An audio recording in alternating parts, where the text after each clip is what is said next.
Thank you for joining this webinar from Yellowstone Advisory. Today's company presenting is Hays, who published their Q1 trading update this morning.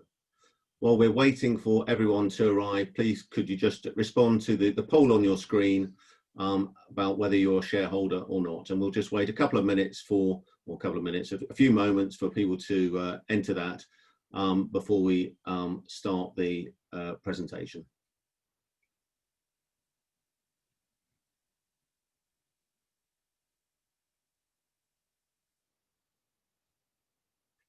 I'll share the results shortly, but looks like very much we have an audience of non-holders today. Good. We are really pleased to have with us David Hays, David Phillips, Head of Investor Relations at Hays. David is going to provide an introduction to the company and an update on current trading following the Q1 update released this morning. Before we start, I'd just like to go through a few points. You're all currently on listen-only mode, but if you would like to ask a question, please could you type it into the chat box, the Q&A box at the bottom of your screen. We've had a few questions in ahead of time, and we'll try and cover all the questions at the end of the presentation. The format today is a presentation which will last about 20-25 minutes, and then we'll have approximately 10-15 minutes for Q&A. Following the meeting, you'll be redirected to a short anonymous survey from SurveyMonkey, and it would be really appreciated if you could just spend a few moments completing that. So I'm now just going to close this polling and share the results. Very much an audience of non-holders, about 90% non-holders, so that's great. Also good to have the holders with us too. But without further ado, I'm now going to hand you over to David, who will give us an introduction to the company and update on performance following the Q1 update this morning. David. Great. Thanks, Alex, and good morning, good afternoon, everybody. Thanks for joining us. I've been with Hays 3 years as head of IR. Prior to that, I was a business services analyst in the city. I was at Redburn Partners for 3-4 years, and I also ran Citi's mid-cap research franchise for 4 years, from 2009 to 2013, and in the dim and distant past I was a fund manager in Scotland at what at the time was called Britannic Asset Management, but became part of Standard Life. So probably the best part of 20 odd years of market experience, but this is my first job working for a corporate as head of IR, which has been a fascinating transition.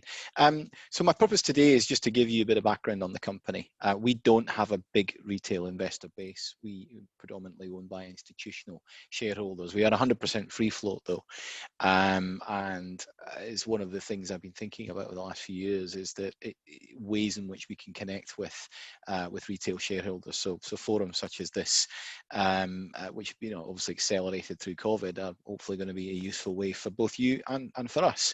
So I'll start off just by talking a bit about the business. You may have heard about the brand, but there is a bit more to us than maybe meets the eye. And as Alex said, will be time for questions at the end. So let me just close this page. If I start with what is Hays? We are a white-collar recruitment business.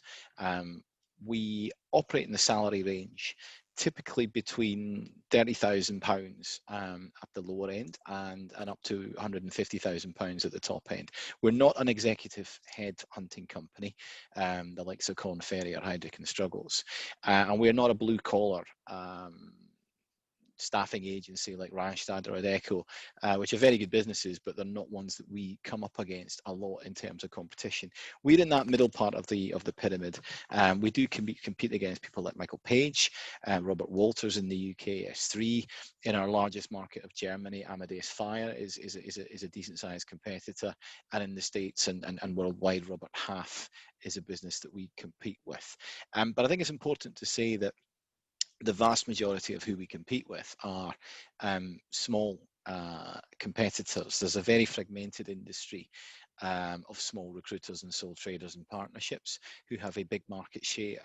But also, if you think about a recruitment agency model, we have a sort of symbiotic relationship with an HR department in that they are our biggest customer, but they're also our biggest competitor.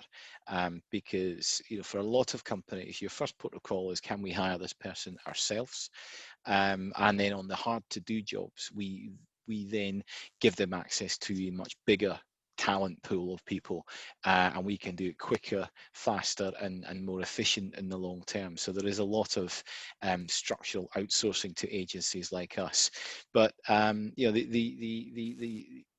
we don't compete every day against the names that you would see in that chart. Our overlap with them is actually less than you might think, maybe 10-15%. And in each individual sector where we work, there will be hundreds of small competitors, many of which are sole traders or above. And we can come on to the different scale benefits that there are of being part of a larger agency. I think this is a decent snapshot of what the company, where the company is. About 3/4 of what we do is spot transactions. So it's somebody needs to fill a role, and they pick up the phone to us or another agency, and then that transaction is worked, usually with a degree of time sensitivity and a deadline.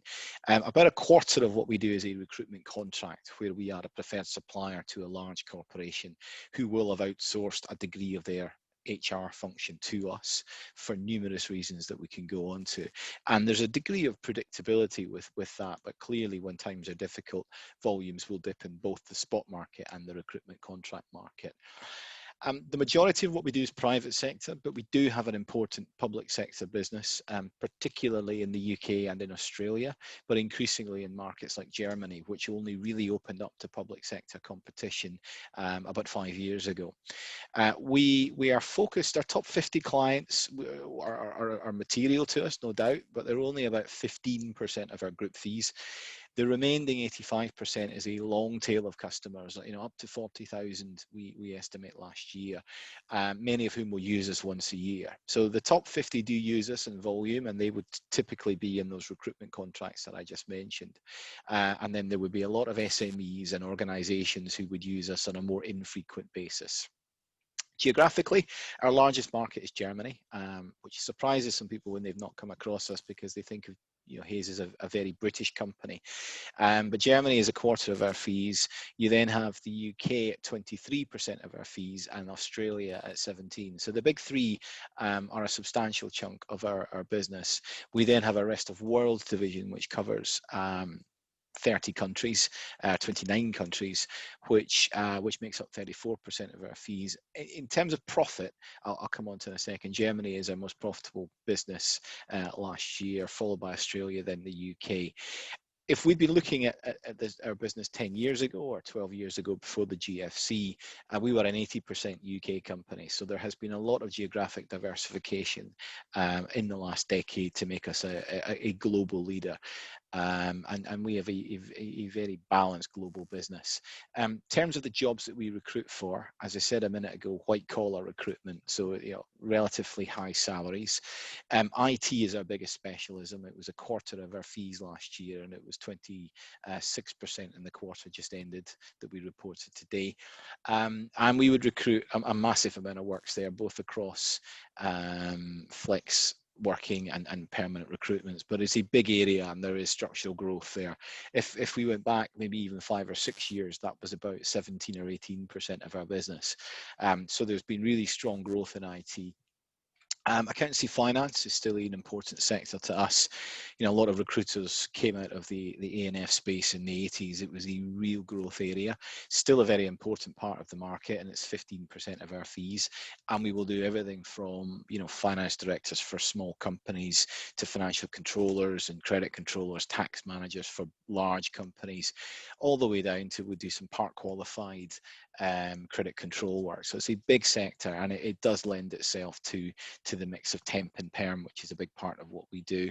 And the last sector I'll talk about is construction property. We're not doing the blue collar side of construction. We're doing project managers, architects,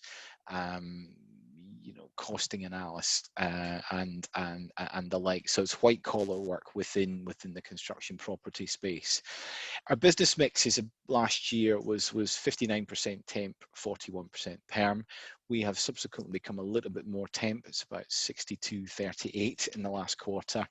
And we really like having that balance, because we think in the temp and contracting space and white collar markets, there is structural growth. There is more people who are choosing to build a portfolio of careers in high-end contracting. And there's a lot of companies who want to basically swap a fixed cost of employment for a variable cost, which you can do by having a temp worker. And what I want to get the point across, we're not a 0 hours contract temp business. We are a high-end white collar contracting and temporary worker business with a predominance in IT and accountancy finance. And if you took somewhere like Germany, our biggest market, the average temp contractor that we would have would be earning probably about 100,000 to 120,000 euros a year. So these are valuable contracts, valuable projects to the client, and lucrative to the contractor. Moving on, I think we obviously we have a very prioritized pipeline of opportunities. The core profit drivers of the business are, and for the foreseeable future, will be Germany, Australia, and the UK. Combined, they're about 60 to 65% of group profits. Last year, pre-COVID, if you looked at our markets, there is a big gap between our third biggest by profit, the UK, and our fourth biggest by France. France is about a quarter of the size in profit terms of the UK, and Germany is several times the size of the UK as our biggest profit generator. So we're always going to focus on our big three markets to really move the dial in terms of profits. However, there is a real value of having a network and having countries globally. And talking pre-COVID, we were making money in every country we operated in, we target our resources on the left-hand side of the screen, on the Germanys and the France, Australia. But in that middle box, the one that starts from Switzerland down to Canada, there's a couple of countries in there which have the potential to really move the profit dial for us on a 5 to 10 year view, and that's the USA and China. And I think realistically, both of those definitely have the potential to be in the second box alongside France on a 3 to 4 year view once we get through the pandemic, and then on a 5 years plus have the potential to be in that left-hand grey box alongside Germany, Australia, and the UK. So from a shareholder point of view, those are the markets that really move the dial. We often get asked, why have you got a big network then worldwide? And the answer is, for the largest companies in the world, the 25% or so of our fees that come from large contract preferred supplier arrangements, it's really useful if we have operations worldwide. So we do work for global banks, global pharmaceutical companies, global brewers, where they will say to us, provide us with IT and legal experts in 20, 30 countries, and we do that for them on a worldwide basis where we can. And it's a helpful tool to service the biggest companies in the world. And I think increasingly there is outsourcing happening amongst the biggest companies in the world, and having access to markets in Latin America and Asia, as well as in Europe, is a very valuable thing. What I want to get across with this slide, this shows you our 33 countries, and it shows you the specialisms that we are in. And if you look at the big three countries on the left, certainly Australia, New Zealand, the UK, we have pretty much waterfront coverage in our chosen specialisms. Germany, we were a bit more focused. We were in 9 specialisms there, but in the rest of the world, we average 8. So if you think about the grid, we have an office network, we have a website, we have an online presence in all of these countries. There is a lot of white space in terms of specialisms to grow in, and over the longer term, that's quite a low risk approach to growth because the infrastructure is already there. So over the next few years, and once the market settles down post COVID, we would expect to be introducing specialisms, particularly in the rest of the world, but even in Germany. Germany for us was an acquisition in 2003. We're not a particularly acquisitive company, but we acquired that business in 2003, and prior to the pandemic had done about 17-18% organic growth compound. And that business started off as a purely IT focused recruiter in the contracting space. It now does temp and perm in IT, but it does 8 other specialisms, and we took those specialisms into Germany, and over the next 5 years we will take more into all of our countries across the world. We're not really looking to plant new flags. I think our country network is pretty complete. You know, there's 1 or 2 that you might think around the edges could be useful, and we may look at. But you know, when we open a country, it tends to be when a client has asked us to move there and gives us a degree of guaranteed volume, you know, to minimize. And it's not an expensive investment to open a new country, but you know, the growth for us is going to be much more focused on existing countries and adding new specialisms to those countries. So that's a bit about the background of the company. Let me just touch on what we reported today in our Q1 results. We report a 4-division segment, as you've seen. Now, you know, we reported 29% decline in fees. The consensus analysts were looking for ahead of today was 31 down. So it's a modest beat. We're definitely not getting carried away with that because markets are very, very difficult.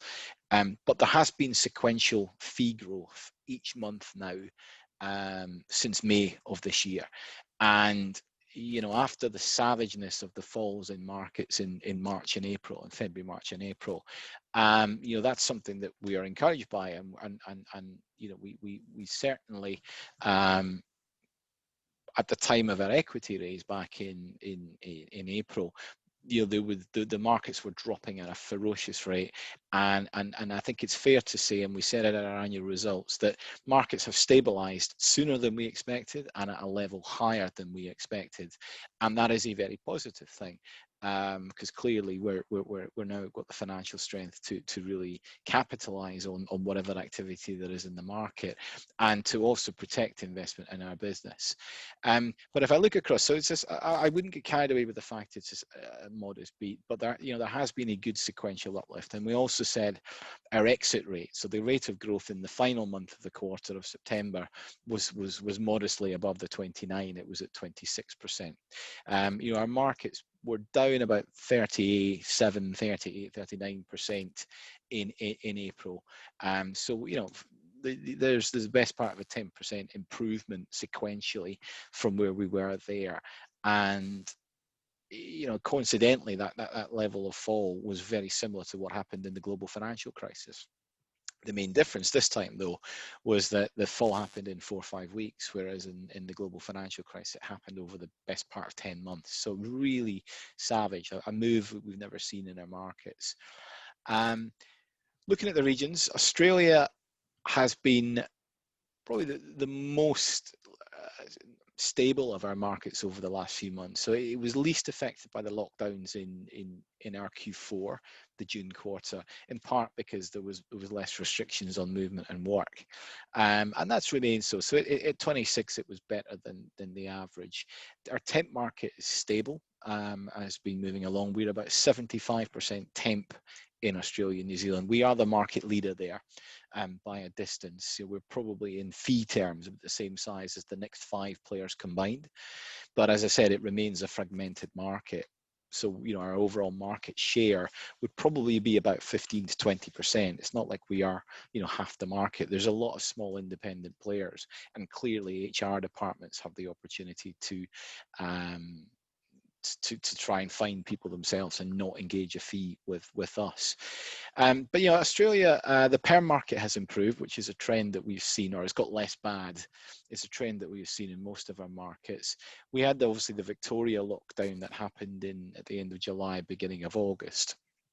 I mean, we had a number of questions today about whether that had a significant impact on the business. And I think what we found somewhat reassuringly is that the second wave lockdown in Australia, and also some of the ones that we've seen in Hong Kong, Singapore, Malaysia, it's more about deferring the recovery rather than leading to a big lurch down again. And we've seen that in Victoria, which was down 32% in the quarter. But that wasn't materially different to New South Wales, which wasn't locked down, that was down about the same. But if we look outside of the big two states in Australia that weren't locked down, those markets were down in the mid-teens. So there's clearly, where lockdowns are less severe, markets are appearing to recover a lot quicker. Turning to Germany, and conditions are stable, but it's still a tough market. Our fees were down 31%. Our exit rate was a bit better than that. So there is a trend that is improving. We are 85% or so temp and contracting based. So we are providing high-end IT, engineering, accountancy, finance, sales, marketing professionals on contracts of between 9 and 12 months duration. It's a slightly longer lead time business than a perm business, because when you place a perm candidate, you get your fee instantly.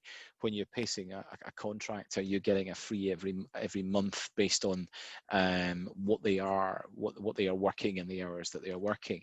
But I think there's some encouraging signs in Germany.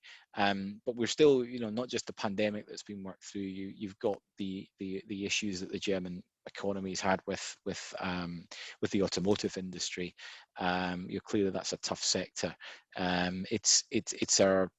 It's an important sector for us, is automotive. It's probably now, though, 10% or so of our fees in Germany, and it's considerably lower than it was 18 months ago, before the real German automotive issues had started.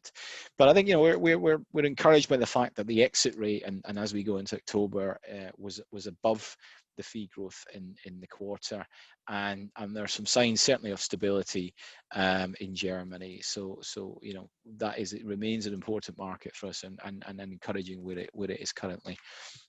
Here in the UK, we were down 34%, but for context, that was 42% in the last quarter. So it is getting less bad. And I think what we found is that the markets that were hardest hit by the lockdown, so construction being an obvious one, where sites were closed and a lot of activity had to halt, has come back quite well over the last few months. Now, if you think about white collar construction work in the quarter between April and June, that was proper uncharted water in the UK, because building sites were closing at a fast rate of knots. And we really were sitting wondering, well, what will happen to these jobs? Will they all be stopped? Now, that sector was down 50% in our fourth quarter. But I think in hindsight, looking back at that, the fact that half of our jobs in a sector like construction could continue to work remotely, I wouldn't have put money on that if you'd told me to design an outcome, being told what was happening, say, in the beginning of March. So I think that in a way it was kind of encouraging, even in a sector that is very outdoor and site-based like construction, jobs could continue and fees could come on.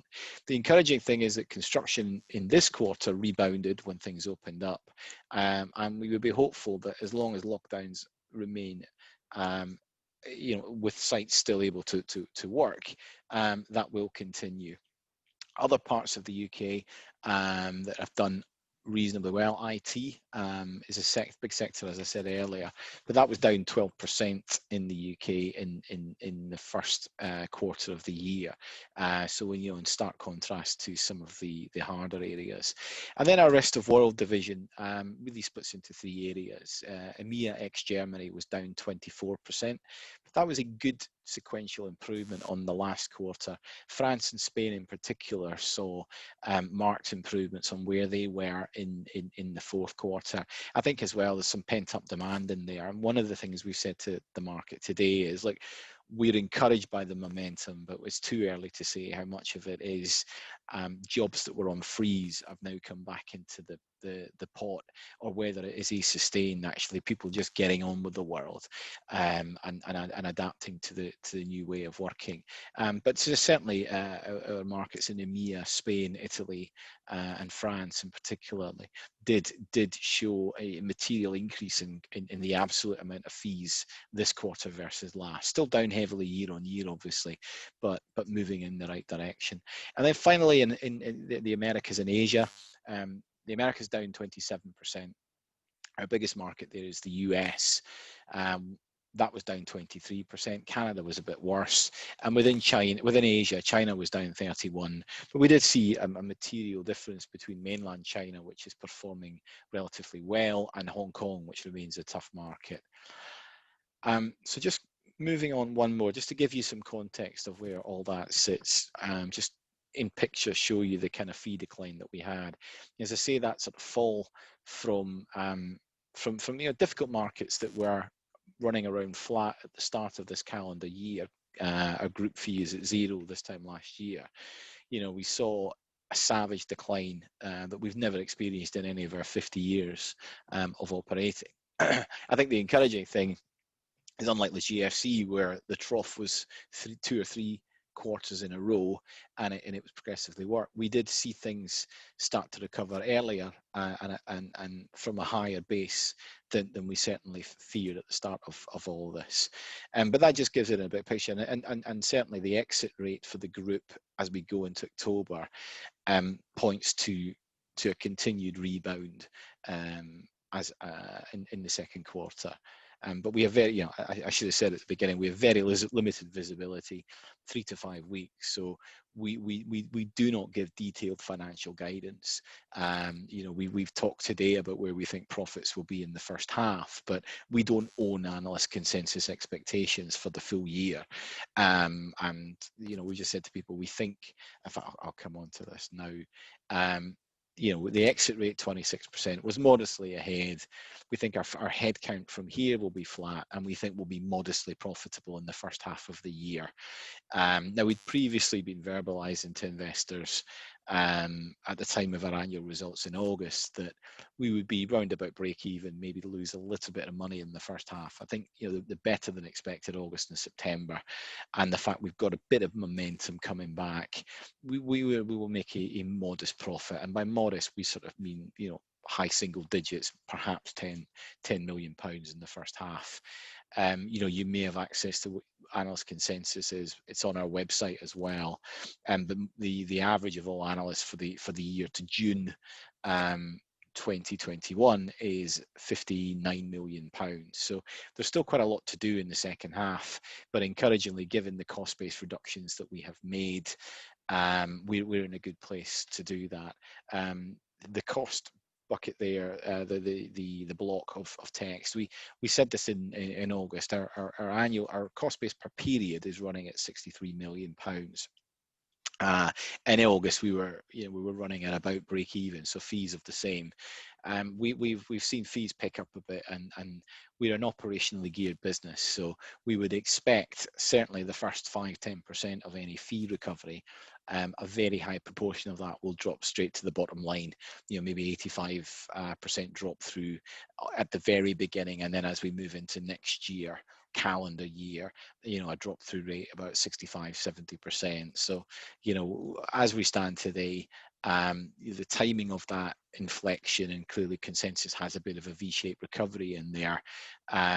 We will need to wait and get more visibility on how markets are behaving after Christmas. But I think in terms of the business model, having right-sized the cost base and now having the operational leverage coming through, we're pretty excited about the profit potential on a 2 to 3 year view, certainly, and just getting the business into the right shape. And just to finish up on our capital allocation priorities and our conclusion overall, we took the tough decision, the board took the tough decision in April to suspend the interim dividend. We were break even to loss making in the first couple of months of the year, so it was inappropriate to pay a dividend back in August. We said very clearly to shareholders then, and I say again now, that dividends are very important to our shareholders. We recognise that, and we look to restore our dividend programme as soon as is appropriate. And the way we have, it's a decision for the board later in this financial year, but I think the criteria that you would need to be in a position to restore dividends is line of sight of profitability, material profitability. And once we get to that point, we will be looking to reintroduce our core dividend. We've traditionally paid a core dividend covered 2 to 3 times, and then we've also cash above 50 million on our balance sheet, we have returned to shareholders in the form of a special. Now that led to just over 374 million of total dividends being paid in respect of the financial years 17, 18 and 19. Now clearly FY20 at the moment we haven't paid anything, but we do have the strongest balance sheet we've ever had, in part through the placement that we had, but also our working capital and our cash generation over the last 6 months has been very strong. So as we sit today, we have about 350 million pounds in cash. We will have dialogue with our shareholders over the next sort of 6 months or so, and when we have that line of sight on profitability, we will look at discussing the best ways to restore our capital return policy. Now, you know, special dividends work very well. They favoured our long-term loyal shareholder base, who were, some of whom had been on the register for 10, 12 years. I think, you know, a realistic debate is what is an appropriate level of cash to hold on the balance sheet in a world where pandemic is still lingering and has been proven can have a material impact on business models. But you know, I think that's a conversation for next year. I think 50 million was deemed appropriate on a stress test similar to the global financial crisis. I think, you know, given the situation that the pandemic presents, it may be that a higher cash buffer is needed.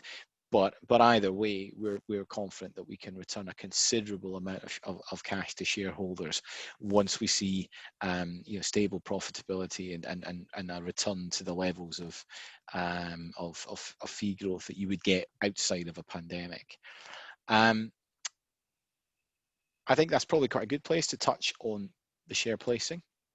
It was one of the questions that we had prior to the meeting was why did you do it, given you've now got 350 million of cash on your balance sheet?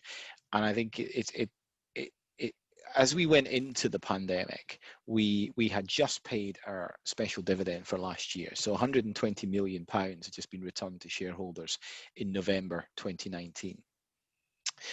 At the start of March, we had about 10, 12 million in the bank, and we would have expected that to build up very strongly over our fourth quarter, which is our most profitable of the year. But we entered the pandemic with less cash than certainly we had a few months before.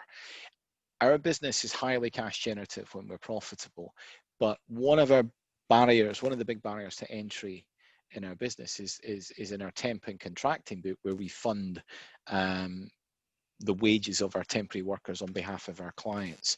So if you look at our annual report for FY19, we had about 1 billion of trade debtors on the balance sheet, and if you look at it this year, it's just under 800 million. So that's a fairly substantial amount of money. Every week we have to collect about 150 million of cash had to be collected every week to stand still from our customers. And as we sat in March with the pandemic and lockdowns happening, we and the board ran a number of stress test scenarios where fees were down sharply, but also, and almost more importantly, customers for various reasons decided to delay paying, or were in such dire straits themselves that they may not be able to pay. And with 150 million of cash collection needed every week, our 210 million credit facility was fairly small relative to that amount of money. Now we took a view that our business runs best when we have net cash, and we like net cash when times are good, and therefore we like having cash when times are bad. It is a strong signal to both clients and to candidates that we are a sustainable, enduring business. So we acted decisively, and we decided to raise 200 million pounds at the start of the crisis on the basis that nobody knew how long this was going to go on for. Our main stress test that we ran had fees down about 60%, and for that to endure between 6 and 9 months before recovering. And under that scenario, we could have been within our debt headroom, but it would have been close, and we would have been up close to 200 million of debt. And we took a view that we were already starting to see some companies phoning us up and saying, we're worried about some of our supply chain, and we would like you to bid for more work. And we we were a beneficiary of that when we were at net cash, but would we be a beneficiary of that had we got net debt? So it made sense. We took a view that acting decisively, acting early, and raising the money basically eliminated the economic tail risks. And put us in a very strong competitive position to win new business from blue chip customers, and also from SMEs who want to have a partner that will be with them for the long run. So we are now in the strongest financial position we've ever been in. I think we went on record in August and said, yes, markets have stabilized at a higher level and sooner than we expected, but we are now looking to make a virtue of that, and we are making a big virtue of that. So we have initiated what we're calling our return to growth program, and this is a material 25 million operational and capex investment this year, probably more next year, to really put the business in a strong position to drive our medium-term growth, particularly in sectors like IT, life sciences, and with large corporates. That's now started, making good progress. And the fact that we can do that and invest ahead of market growth is a really positive thing, we believe, and it is something that we can do as a result of the fundraising. So we're determined to make a big return on capital for the investors. We're very grateful for the support of the shareholders, and we're also encouraged by the fact that markets have stabilized better. But at the end of the day, none of us know how long this will go on for.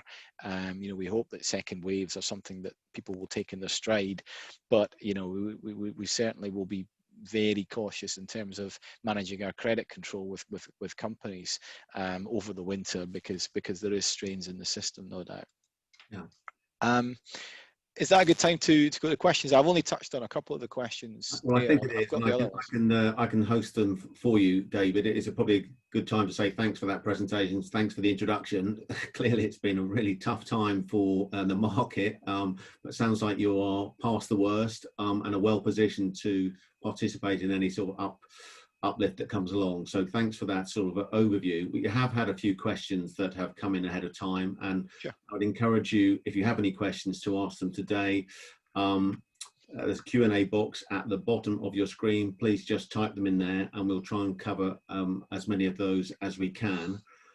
So let me just start then with the questions, and I guess the first one is is an add-on to the question you answered, and it came in ahead of time, and it was did you use, I guess also relevant given that we've got more of a retail audience here, when you raised your 200 million placing earlier this year, did you use a primary bid, which is a platform setting up to help, I guess, companies raise monies from the retail audience? And if we didn't. And to be honest, this was in March. I had never heard of them at that point, and it was not a name that was in the papers as much as it is today. I think we went very early in the process, and I'm not sure they had done that many transactions by that point.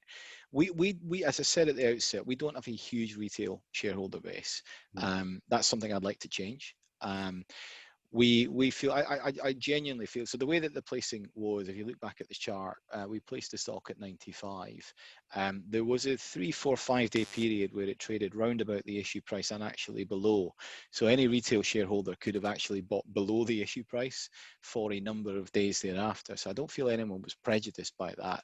I think, we clearly have no need to do any future fundraise. We have the strongest balance sheet ever. It was not a mechanism that we were aware of at the time. Certainly weren't, our advisors didn't mention it. But I think, the more we have dialogue with retail shareholders and have a higher retail base, we will be looking at new and interesting ways in which to engage with them, like yourself, like other platforms. And I know that there are competitors of primary bid as well in other areas like that. I stress that we have no plans whatsoever to be raising any more money again, and we've got a strong position. But certainly we are looking to increase the level of dialogue we have with private shareholders. Fantastic. A question on your cost base. You've obviously made some restructuring and reorganisation as part of this COVID-19 pandemic. Do you feel that you have the right cost structure now, or is there likely to be further restructurings of the different businesses as you move forward? We're very happy with the cost structure we've got right now. Our headcount is our main cost. If you take our cost as a pie, about 70 to 75% of that pie is people. And within the people cost, the vast majority are our consultants who are out as your expert when you're looking for a job, or your outsourced HR person when you are when you are outsourcing to us. We pay our consultants on a very competitive basis of fixed and variable pay, and the variable element is directly related to volumes in the market, and it's the bigger part of the two. So when markets are good, someone's total salary as a recruitment consultant, the vast majority is in commissions. And so they're highly related to volumes. When volumes fall, that element of our cost structure falls as well. Now our fees are down 29%, our headcount is down 17%. So we are carrying a productivity hit, if you like, of 12%. And I think it's fair to say that in the GFC, we would have probably cut our cost base a bit more, but that was, history would prove that it would, that actually curbs your recovery on the other side of it. So we have sought to protect our cost base and our people as far as possible. And clearly there was some schemes in many countries that like the furlough and the short-term working schemes, which were very beneficial to the individuals and to a degree the companies as well. Which we did participate in. We're now out of all those schemes, so our cost base is 100% of our own. There's no government support in it. The 63 million that we cited as being break even back in August, our fees at the time were running about 63. Our fees have picked up, so we are back to being run rate profitable. So our business is very much about sequential fee momentum, and if we can have a little bit of more fees every month, then a high proportion of that drops to the bottom line. If there is a further double dip, if there is another nationwide lockdown across a number of key markets, then clearly that we would have to look at that. But as we sit today, I think it is, our headcount will likely be flat to very small up in the next quarter. We have a lot of attrition in our business of people leaving. We tend to, in the first year of someone being a consultant, it's not an easy job. And if you're not particularly successful, your base salary isn't particularly high. If you're a superstar, then your commissions can be very high. But we do see, of that 17% reduction, the majority of it would be through natural attrition over the last few years. So we're just not replacing leavers at the moment. I think, where we are today, particularly with our return to growth investments, we'll be adding heads selectively into sectors like IT and into life sciences. And if we see a strong rebound in the first quarter of the next calendar year, we could probably take the first 5 to 8, 10% of that with our current headcount, but that would give us limited spare capacity. We would be getting back up towards having, our consultants running at normal levels of productivity. And in that instance, you would ask yourself, right, should we start adding a bit more heads? So that's the kind of decisions. But very happy with the cost structure today. No need to do any future restructurings as long as market stays at current levels, and we would expect to see high levels of incremental profit drop through as markets recover. Sort of leads neatly onto the next question, which is about, you made a number of comparisons to this crisis with the global financial crisis and the speed of this crisis versus the global financial crisis. Obviously, there was quite a strong improvement in returns post the global financial crisis. Question really is, how long will it take to get back to the returns and profitability that you were generating in 2019? Is this likely to come through, given it was quicker in than the GFC? Will it be quicker out? Do you have a view about the speed and potential recovery of profitability? I think, look, we've certainly left in more spare capacity in the business than we would have done in the GFC. I mean, for a bit of context, during the GFC, my finance director had joined just before that, and he inherited 150 million of debt, and our CEO joined just after that. So coming out of the GFC, which was more of a gradual downturn. So it was, you know, in terms of the sheer drop of the cliff edge of fees, it didn't happen like that. But we also had a debt pile to manage. We're now in a position that we've got cash, and that's a far more favourable position to be in, and it allows us to invest. And hopefully that will lead to a faster recovery. If you think about what happened immediately after the GFC, you know, you then went to the euro crisis in 2011, which had an impact. We then had a commodities crisis in Australia, which impacted, and then you had Brexit. So it wasn't a linear recovery straight out the GFC. There was a shock in various regions of the world, you know, every couple of years thereafter. So I certainly, we would like to think we get back to 2019 levels of profit a lot faster than we did out of the GFC recovery. But there's a lot of water under the bridge before we can really give clear guidance on that. And what we've typically done in the past is we do an investor day and we set a 5-year target. And occasionally people say to us, well, if you've got 4 weeks visibility, setting a 5-year target seems a bit bonkers. Why would you do that? But actually, as a discipline for the key strategic targets for each country, it's a really useful thing for running our business internally and for communicating to investors what the art of the possible is, of how much profit can this business generate. 2013, we were making about 100 million, 120 million. We said we'd like to double it in 5 years, and we succeeded. I think once we get the through the worst of COVID, whenever that may be, I think it's highly likely we would do another investor day and set out our roadmap over probably a 5-year view for where we think we can take profitability. And I think, you know, if you look at current consensus, we have no view on that. But most analysts have got a recovery coming through, provided that the pandemic reaches some sort of conclusion within the next, I don't know, 12 months or so, some sort of vaccine, some sort of herd immunity, whatever that is. But, you know, most people would say that the model is in demand for our business model, and our services will be in demand in an economic recovery. So yeah, I think we'd be very optimistic that we can certainly recover our profits. It's far too early to put a timescale on that, but we'll certainly be very ambitious in terms of what we would like to do and how fast we can take that. Perfect. Thanks, David. Got a question here, but again, it relates to the capital structure and the return of, I guess, the 120 million in November. And the question is, how was that decided?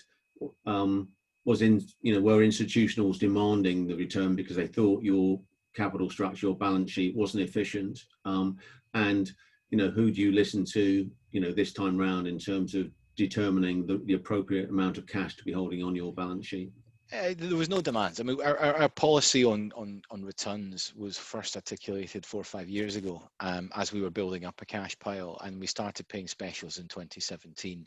I think there is a very valid debate about what the right level of e-cash buffer is on our balance sheet above which we distribute specials. I think one of the great lessons learned of this will be, you know, the frequency with which we pay special dividends. And I think it you know, paying one very large special dividend a year in hindsight, I think going forward, paying it half yearly would certainly have meant that we would not have had as big a cash drawdown and move from 140 down to 20, say. So I think, you know, going forward, we will look at all that. We will discuss it with shareholders.